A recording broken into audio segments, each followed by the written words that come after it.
लेकिन दीन के लिए काम करने वाले हर दौर में रहे। हम दुआ करें कि मौला हमें भी दीन की खिदमतें करने की तौफीक अता फरमाए, हमारी नस्लों को दीन का नौकर बनाए। और आज आप हजरात ये दुआ करें, मेरी वालदा की तबीयत बहुत ज़्यादा नासाज है, डॉक्टरों ने जवाब दे दिया, अभी अचानक मैं रास्ते सफ़र में था तभी ये खबरें जाका मिली। आप दुआ करें मौला मेरी वालदा को शिफाए कामिल व आजिल अता फरमाए। आज मैं जो कुछ हूँ साहब उसी माँ की दुआओं का नतीजा, ये जिंदा सलामत तुम्हारे सामने एक बूढ़ी माँ की दुआओं का भी नतीजा बैठा हुआ है। हाँ, दुआ करें कि मौला मेरी उम्र भी मेरी वालदा को लगा दे, हाँ उन्हें उम्र खिजरी दे दे और तादेर हमारे सरों पे उनके साये को कायम रखे। आईसीयू में एडमिट है, डॉक्टरों ने जवाब दे रखा है और बहुत कम उम्मीदें बताई गई हैं। दुआ करें, दुआओं में बड़ी तासीर होती है साहब। दुआ करें कि इस महफिल के सदके बड़े पीर सरकार के तवस्सुल मौला मेरी वालदा को शिफाए कामिल व आजिल अता फरमाए, सेहत कुल्ली अता फरमाए। आदम फरमाते हैं मेरा जिक्र बगैर मेरी मर्जी के कोई न कर सकता है न करवा सकता है, और जहां मेरा जिक्र होता है मैं मौजूद रहता हूं, मेरी मौजूदगी में मेरा तज़किरा होता है। सुभान अल्लाह। तो अल्हम्दुलिल्लाह हमारा ईमान और अकीदा है कि हमारा बगदाद का दूल्हा हमें मुलाहिजा कर रहा है। सुभान अल्लाह। गौसे आदम रजी अल्लाह ताला अन्हु ने इरशाद फरमाया कि हर वली अपने नबी के कदम पे होता है, हाँ यानी अपने नबी के नुक़ूशे कदम को अपनी जिंदगी में उतारता है और फरमाते हैं कि मैं इमामुल अंबिया के नक्शे कदम पर हूं। अल्हम्दुलिल्लाह। जैसे अंबियाए किराम में मुस्तफ़ा जाने रहमत की जात इमामुल अंबिया है, ऐसे ही औलियाए किराम की मुकद्दस जमात में कयामत तक गौसे आजम सरकार की जात इमामुल औलिया। वाह वाह। तो गौसे आदम रजी अल्लाह ताला अन्हु 470 हिजरी में जीलान के मकाम पर एक कस्बा गीलान उसके अतराफो जवानिब में पड़ता है, वहां पर आपकी विलादत बसादत होती है। वालिद का नाम हजरत सैयदना सैयद अबू सालेह जंगी दोस्त है, वालदा मोहतरमा तैयबा ताहिरा आबिदा जाहिदा मुत्तकिया खातूने जन्नत की चादरे ततहीर की हवाएं पाने वाली वो मुकद्दस जात जिनका नाम भी खातूने जन्नत के नाम पे है। अल्हम्दुलिल्लाह। हजरत उम्मुल खैर अमतुल जब्बार हजरत फातिमा रजी अल्लाह ताला अन्हा जो गौसे आदम रजी अल्लाह ताला अन्हु की वालिदे मोहतरमा है। सुभान अल्लाह। आपके खानदान में अल्हम्दुलिल्लाह जितनी हस्तियां हुई, रब ने इतना फजल फरमाया कि सबको विलायत के पोस्ट और ओहदे अता फरमाए। हाँ, सब विलायत के अजीम ओहदे पर फायज रहे। आपके नाना हजरत अब्दुल्ला सोमई रजी अल्लाह ताला अन्हु जो अपने वक्त के बहुत जय्यद आलिम दीन और अल्लाह ताला के मुकर्रब औलियाए किराम की मुकद्दस जमात में शामिल है, वो मुकद्दस हस्ती जिन्होंने गौसे आजम की वालदा की परवरिश की हो, और ऐसी वैसी परवरिश नहीं, अब जाहिर सी बात है कि जिसकी परवरिश विलायत के छांव में हो जाए, उस शख्सियत के पाकीज़गी का, उसके हुनर का, उसके लियाकत का, उसके रुतबे का आलम क्या होगा। वाह वाह। तो आपका खानदान अल्हम्दुलिल्लाह वो अजीम खानदान है कि एक चश्मा इमाम हसन मुश्तबा से जारी होता है और एक चश्मा इमाम हुसैन आजम से जारी होता है। ये दोनों चश्मे जो फैज़ व करम का दरिया बनकर बहते हैं, उन दोनों चश्मों से सैराबी जिस जात को हासिल है वो गौसे आदम रजी अल्लाह ताला अन्हु की मुकद्दस जात है। यानी आप हसनी हुसैनी सैयद हैं अल्हम्दुलिल्लाह। हाँ, हसनी हुसैनी सैयद सादाते किराम के मुकद्दस घराने में गौसे आदम रजी अल्लाह ताला अन्हु की आमद होती है। और यहाँ तक के तारीख निगार ने आपकी समानेह में लिखा है कि गौसे आदम रजी अल्लाह ताला अन्हु को बातिन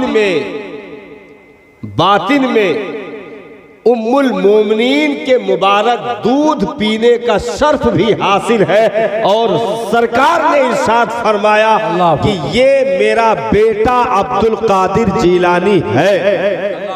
सुभान अल्लाह। अब ये कुछ बुनियादी चीजें हैं, तकरीर शुरू हो सकती है बीच में कभी भी, इसलिए आप बहुत होशोगोश के साथ तशरीफ रखेंगे इंशाअल्लाह। बहुत ज्यादा वक्त भी नहीं लिया जाएगा, लेकिन अभी इसको तकरीर का बहुत बड़ा हिस्सा नहीं समझिए। ये बुनियादी चीज है जो आपके लिए बहुत ही ज्यादा जरूरी है। उलमा तो सुनते रहते हैं, पढ़ते रहते हैं, लेकिन कुछ काम की चीजें मैं सोच रहा हूं कि कुछ बुनियादी बातें आप तक पहुंचा दी जाए। क्या कहना है हमतन गोश? तो हजरत गौसे आदम रजी अल्लाह ताला अन्हु कि वो मुकद्दस हस्ती, एक चीज ये याद रखें कि वली अपने नबी का आईना होता है, वली अपने नबी का मजहर होता है। यानी वली की जिंदगी में नबी के जिंदगी की झलक दिखाई पड़ती है, उनकी मुकद्दस तनवीर दिखाई पड़ती है वली की जिंदगी में। और नबी अपने खुदा का मजहर होता है, नबी अपने खुदा का मजहर होता है। यानी नबी की जात में जलवे खुदा की तमाम तर झलकियां मौजूद होती हैं। यानी नबी आईने खुदा होता है और वली आईने अंबिया होता है। तो हर वली अपने अपने नबी का आईना होता है।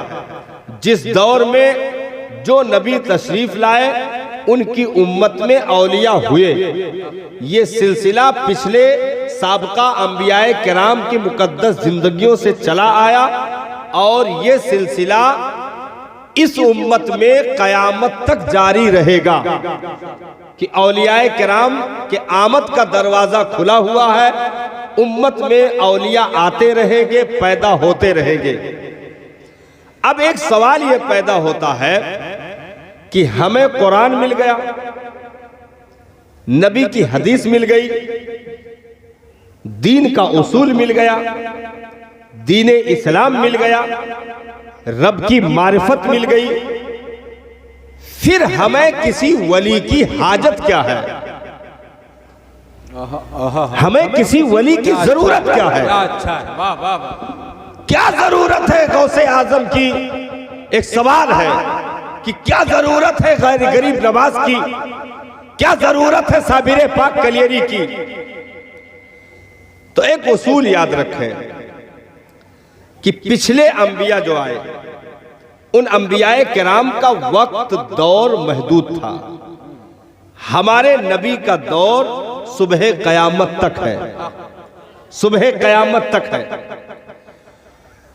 तो वक्त महदूद था, यानी नबी के रहने तक उनकी शरीयत, नबी के रहने तक उनकी शरीयत, नबी के जाने के बाद शरीयत बंद, कानून बंद, उसूल बंद, ज़ाब्ता बंद, किताब भी उठा ली गई। अल्लाह। तो जितने अंबिया आए उनकी जिंदगी तक उनकी तबलीगें रही, वो चले गए, तबलीग भी खत्म, उनका कानून भी उठा लिया गया, उनके दीन भी उठा लिए गए, उनकी किताबें भी उठा ली गई।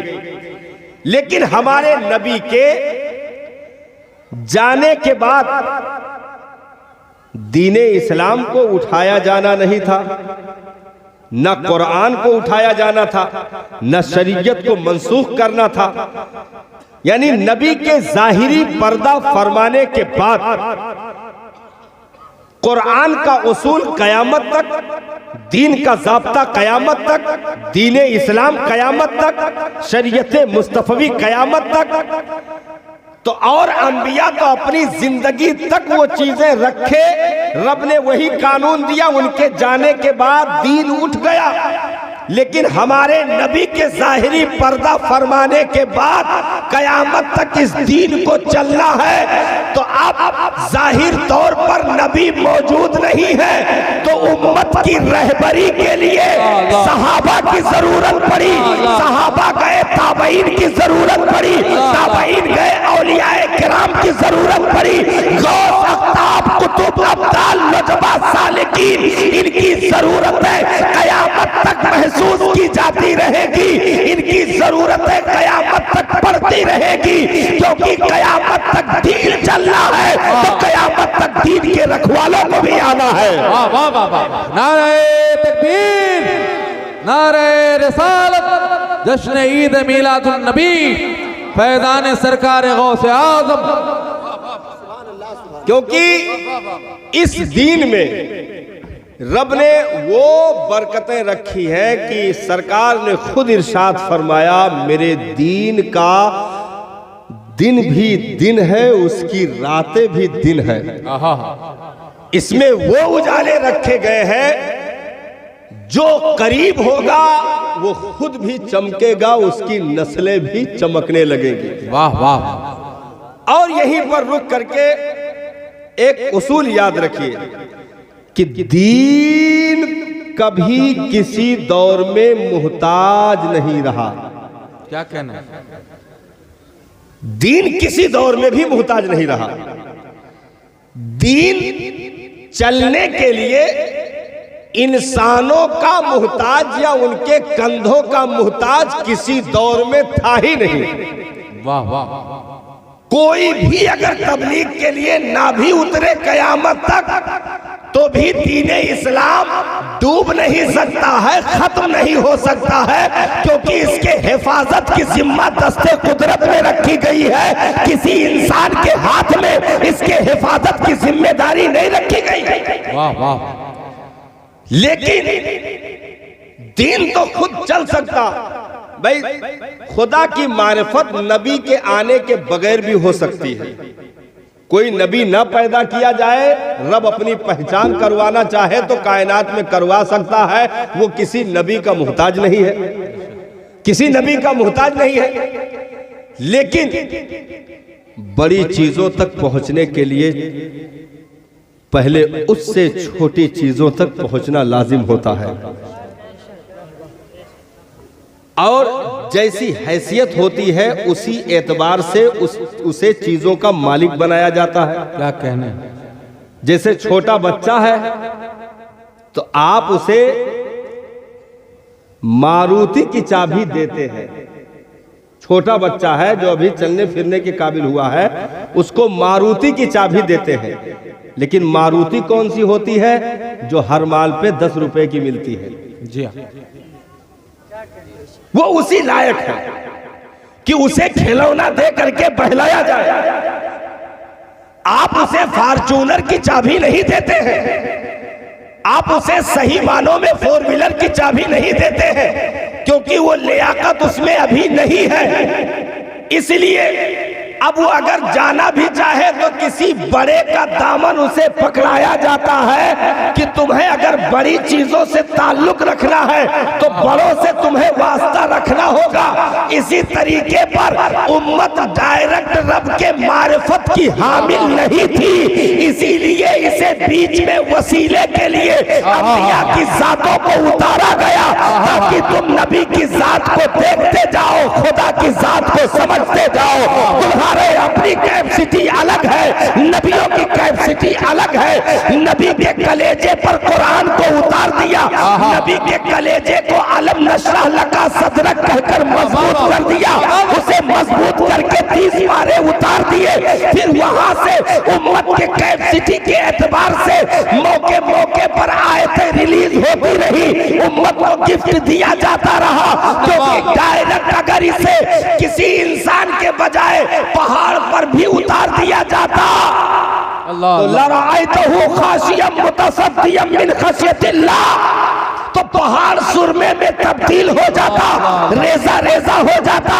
इसलिए जरूरत थी सीने मुस्तफा की। नबी ने अपने कलेजे पर कुरान के जलालो जबरूत को बर्दाश्त किया और आहिस्ता आहिस्ता उम्मत के कलेजे को मजबूत किया और फिर इतना करम कर दिया कि जो बात नबियों के लिए खास थी, नबी ने अपनी गरीब उम्मत को दे दिया कि आसमानी किताबें पहले सिर्फ नबी याद रखते थे, लेकिन नबी ने ये करम किया कि हमारी कौम के 4 साल का बच्चा भी 6666 आयतों को ज़बानी याद कर लेता है और मसल्ले पर खड़े होकर के कुरान का तराना सुनाता है। नारे तकबीर, नारे रिसालत, महफिले जिक्र रसूल, फैज़ान सरकार गौसे आज़म। तो जरूरत है, दीन में ऐसी हस्तियों की जरूरत पड़ती रहेगी। और देखिए, हर आदमी के जिम्मे पर अलग अलग काम होते हैं। क्या कहने?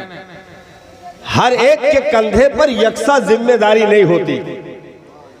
जो जिस लायक होता है, जिस कैपेसिटी का होता है, उसे वैसे ही जिम्मेदारियां अता की जाती हैं। सहाबा में भी अगर कोई सदाकत के ओहदे पर बैठने के लायक था तो नबी ने अबू बकर का इंतखाब कर दिया।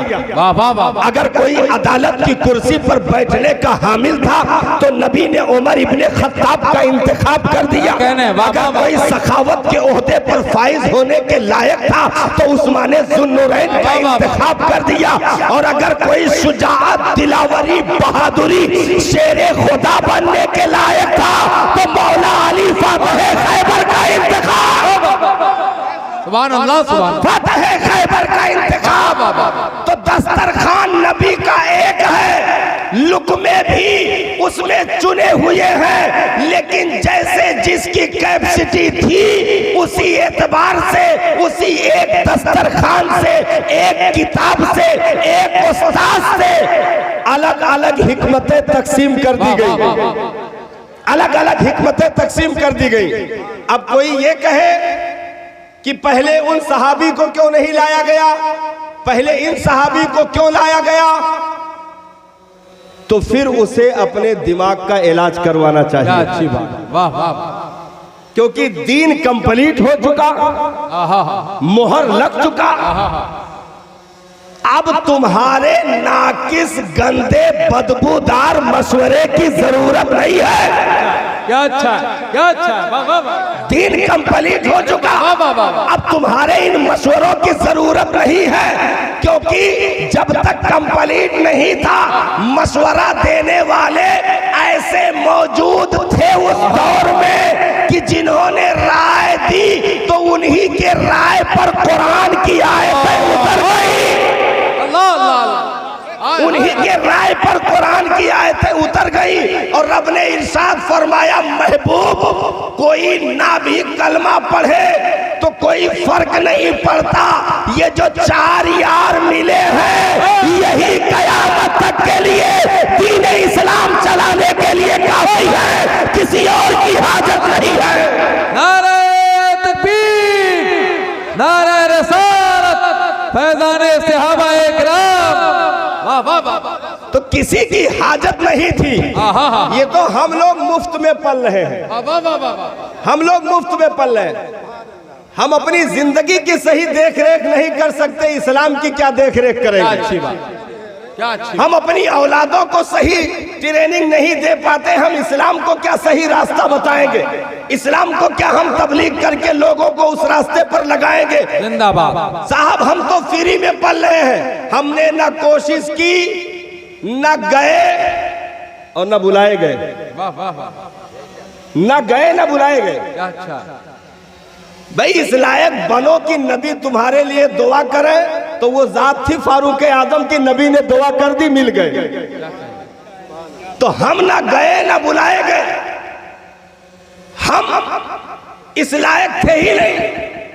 हम तो माँ की गोद में पड़े हुए थे, अचानक मुअज्जिन ने आकर दाहिने कान में अजान, बाएं कान में तकबीर कही और कहा, मुबारक हो तुम नबी का गुलाम बनकर आया है। न सफर किया, न मैदाने कारजार में उतरे, न दुश्मनों का सामना हुआ, हमने कुछ नहीं देखा, फ्री में मजहबे इस्लाम मिल गया। अब होटल पे बैठकर बकवास करते हैं कि ये ऐसा नहीं होना चाहिए, कोई लखनऊ में बैठकर बकवास करता है कि ये आयत यहाँ नहीं वहाँ होनी चाहिए, या इसमें नहीं होनी चाहिए, या ये होना चाहिए वो होना चाहिए। मैंने अभी 2-3 दिन पहले राजस्थान के जलसे में एक गुफ्तगू की थी। मैंने कहा ओ जलील के बच्चे कान खोल करके सुन ले, कुरान अहले ज़बान को धूल चटा चुका है, तेरी औकात क्या है? क्या जुमला है, जिंदाबाद। कुरान अहले ज़बान को, अरब के लोग जो अरबी में पैदा होते, पलते, बढ़ते, परवरिश सारी चीजें अरबी में होती थी, उन्हें जलील करके घुटनों बिठा दिया और कहा इन कुंतुम फी रैबिम मिम्मा नज़्ज़लना अला अब्दिना फातू बिसूरतिम मिन मिस्ली, और अकेले ना हो पाए तो वदऊ शुहदाअकुम, अपने तमाम मददगारों को बुलाओ। फ़इल्लम तफ़अलू वलन तफ़अलू, अगर तुम ऐसा न करो और बताए देता हूं तुम्हारी औकात नहीं कि कर सको।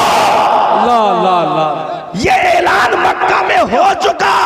तुम्हारे बाप दादा कोशिश करके मर चुके, कुरान अपनी जगह पर ऐसे ही अटल रहा, आज भी अटल है, कयामत तक मुस्कुराता रहेगा, क्योंकि हमने कुरान को सिर्फ कागजों पे नहीं रखा। जो तू छापने छपाने की बात करता है, हमने कुरान को अपनी नस्लों के कलेजों की तख्तियों पर लिख दिया। नारे तकबीर, नारे रिसालत, अज़मते कुरान, अज़मते इस्लाम। भाई ये कहा जाए, ये नुस्खा प्रधानमंत्री जी से गुजारिश है कि बंद करवा दे, हम जो नुस्खा दे रहे हैं उसको जारी करवा दे। मैंने कहा ओए जलील के बच्चे कान खोल करके सुन ले, कुरान इन कागजों का मुहताज किसी दौर में था ही नहीं। इसका सफर इब्तिदा से लेकर आज तक और कयामत तक चलता रहेगा। मौला का कलाम सीने जिब्रील तक, सीने जिब्रील से मुस्तफा के सीने अतहर तक, नबी के सीने से सिद्दीको फारूको उस्मानो हैदर के कलेजों तक, वहां से और सहाबा के कलेजों तक। इसका सफर हर दौर में सीनों से होता रहा, सीने का सफर सीनों से सीने तक होता रहा, और उस सीने के लिए नबी ने कहा कि ऐसा इसे मजबूत कर दिया है कि जमीन की मिट्टी भी इसे चबा नहीं सकती। ला ला ला ला ला, जिस सीने में कुरान लिख दिया गया, उस कलेजे को इतना मजबूत कर दिया गया है कि कब्र में लेटने के बाद जमीन की मिट्टी भी उस सीने को खा नहीं सकती। साहब तू कैसी पिटाने की बातें कर रहा है? नुस्खे तू आज कोशिश कर रहा है, तू तो अपनी नस्लों का शजरा भी नहीं बता सकता। क्या अच्छा, दूसरे लोग जो शजरा बताने वाले भी मिले वो कोशिश कर चुके। दरियाए दजला का बंद तोड़ दिया, दरियाए दजला का बंद तोड़ दिया बगदाद में। 1.25 लाख लाशें मुसलमानों की तहखानों से निकाली गई। बगदाद के कुतुब खानों को आग लगा दिया गया। अल्लाह अकबर। कुरान और हदीस, फिक़ह, उसूल फिक़ह की तमाम तर दीनी किताबें जो करोड़ों की तादाद में थी साहब जल गई। उनकी तादाद का अंदाजा आप इससे लगा सकते हो कि उसका राख सिर्फ कई दिनों तक दजला के पानी को सियाह कर दिया।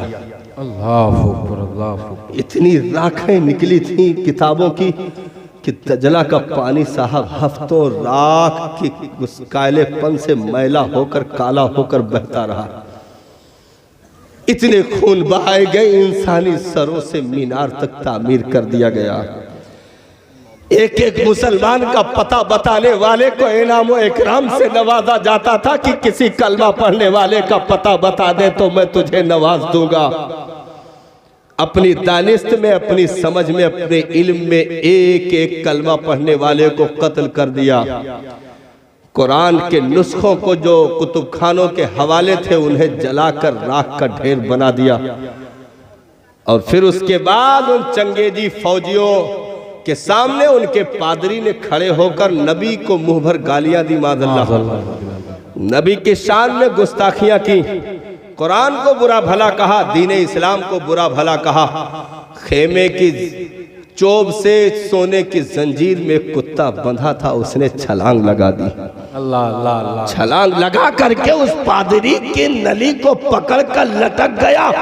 जब तक वो जलील मौत के घाट नहीं उतर गया उस वक्त तक कुत्ते ने छोड़ा नहीं। वाह वाह वाह। उस वक्त तक कुत्ते ने छोड़ा नहीं।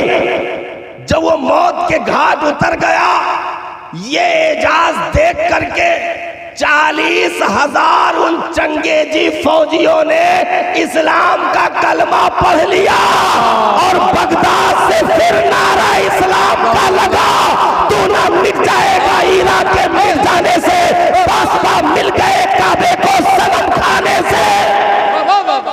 फिर वो जब बगदाद से इस्लाम का हलचल उठा है, जो मौजे रवा हुई है साहब, तो उन जलीलों को खाको खाशाक की तरह बहाती चली गई, उनकी नस्लें तबाह बर्बाद हो गई। और उसी बगदाद में आज भी अब्दुल कादिर का गुंबद मुस्कुरा रहा है, गौसे आजम का नारा लग रहा है, नबी के आल का, नबी के लगलों का, नबी के खून का, नबी के जिगर के टुकड़ों का नारा कल भी था, आज भी है, सुबह कयामत तक रहेगा, क्योंकि दीन किसी का मुहताज नहीं होता।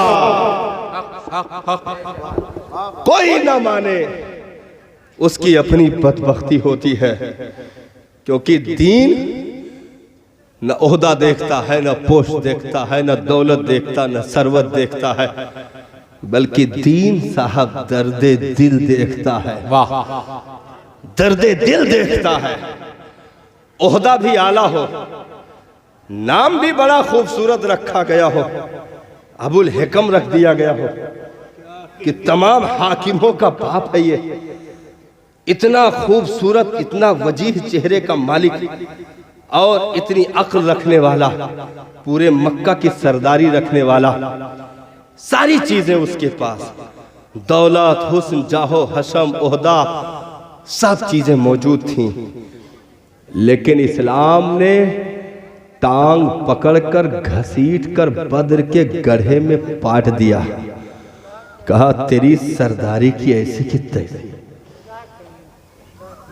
बद्र के गड्ढे में घसीटकर पाट दिया।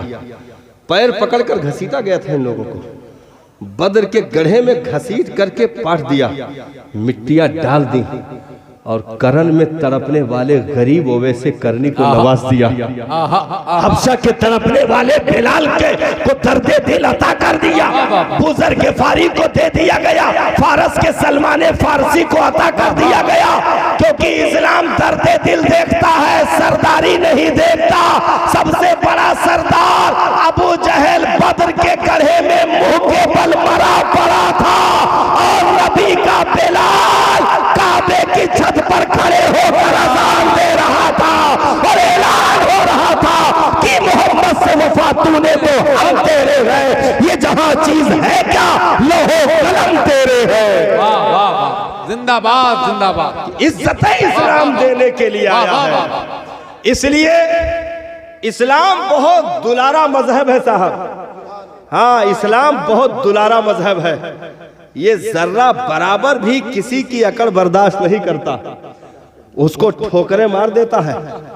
हाँ, ठोकरें मार देता है। हीरे जवाहरात की गड्डियों पर लौटने वालों को जूतों तले रौंद दिया और टाट का लिबास पहनने वाले पेट पर पत्थर बांधने वालों के कलेजों में जगमगाता रहा। क्या अच्छा है, जिंदाबाद के कलेजों में जगमगाता रहा। और जिसके वजूद में आ जाता है उसे ऐसी ताकत और कुव्वत का मालिक बना देता है कि दुनिया के ताजेशाही उसके जूतियों में, ठोकरों में पड़ी होती है। क्या कहना है? हाँ, फिर नबी का आशिक किसी को खातिर में नहीं लाता, किसी को खातिर में नहीं लाता।